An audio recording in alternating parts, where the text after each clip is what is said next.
पाय बिन टाइट कर दीजिए ओके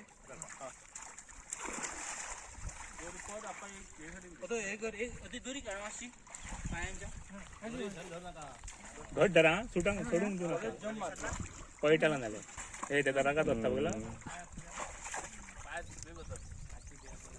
मला ना घट धर